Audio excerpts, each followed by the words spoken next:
In 1780, the setting of A Tale of Two Cities, the Old Bailey, as Dickens describes it, was a sort of entertainment for Londoners to pay to see criminals be charged with all sorts of crimes and be punished with all sorts of punishments, including being whipped, being pilloried, being branded by iron, and being hanged.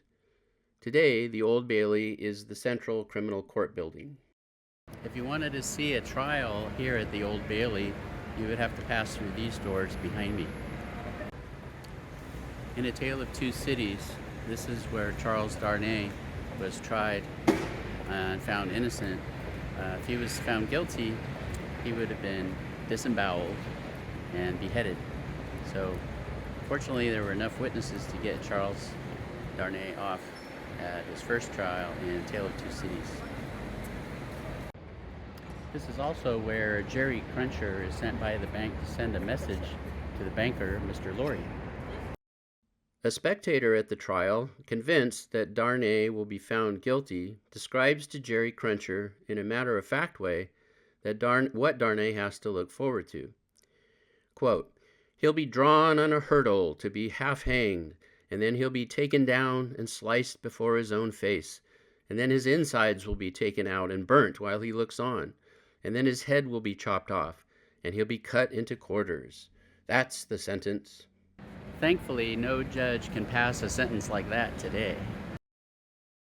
Fortunately for Darnay, he looks like one of his lawyers, Sidney Carton, a self-loathing man who nevertheless challenges the prosecution witness's ability to identify Darnay as a traitor, on the grounds that the man they saw could just as well have been himself. And at the end of the novel, Carton, in an ultimate act of sacrifice, switches places with Darnay and goes to the guillotine in his place, for the happiness of his true love, Lucy, Darnay's wife. Carton's last words are famous. "It is a far, far better thing that I do than I have ever done." The front part of the Old Bailey was originally the site of the notorious Newgate prison, a setting that Dickens used frequently in many of his novels. Until 1783, public hangings were conducted at the gruesome Tyburn Tree, west of this site. They were then moved here to Newgate. Where I'm standing, behind me, is the exact spot where public hangings would take place here at Newgate Prison on Monday mornings at 8 a.m. In 1840, Dickens witnessed the execution of Benjamin Francois Courvoisier, but was more shocked by the bloodthirsty behavior of the spectators. Charles Dickens always hated the idea of public executions.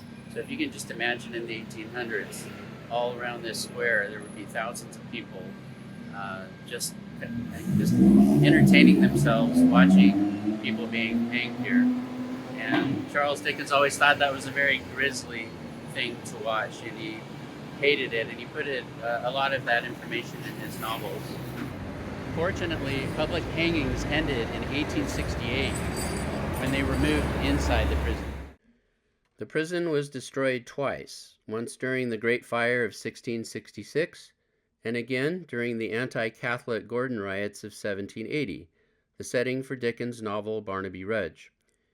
The instigator of the riots, Member of Parliament George Gordon, fled punishment but was captured and later died in Newgate Prison.